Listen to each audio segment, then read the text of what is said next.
It is very sad to say that there are hundreds and millions, even it could be more than 1 billion Muslims who are learning the Quran, reading the Quran without understanding. And it is very sad to say.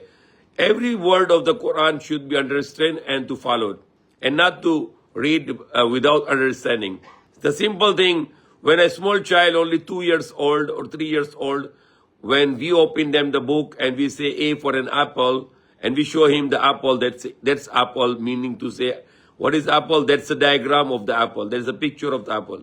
So same thing when you open the Quran and we teach to the children the Quran, we should tell them what is the meaning of the words. For example, in the beginning of the Quran, Alif Lam Mim Dhalikal Kitabu La Raiba Fihi Hudan lil Muttaqin. Dhalikal Kitab, that is the book, no doubt in it, guidance for those who are pious, those who are God-fearing.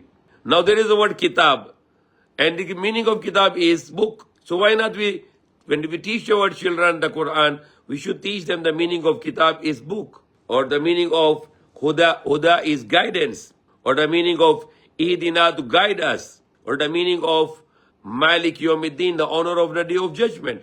Rather than we let them to just recite it without understanding, which is wrong, which is totally wrong, and it becomes a norm now. It becomes a trend now that the Muslim world, the children are, and even the adults are learning the Quran without understanding a single word. If you can ask to the many Muslims, what is the meaning of Surah Fatiha, and which they read every day in the Salah, they don't know the meaning of Surah Fatiha. If you ask to most of the Muslims, many of the Muslims, if you ask them what is the meaning of La ilaha illallah, which is the base, which is the most important word in our life, La ilaha illallah, no God except Allah. And the meaning, you cannot limit the meaning of that. There is no one to profit and loss except Allah. There is no one to give honor and dishonor except Allah. There is no one to give life and death except Allah.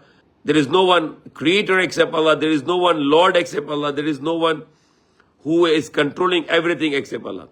And that is the God that we should worship.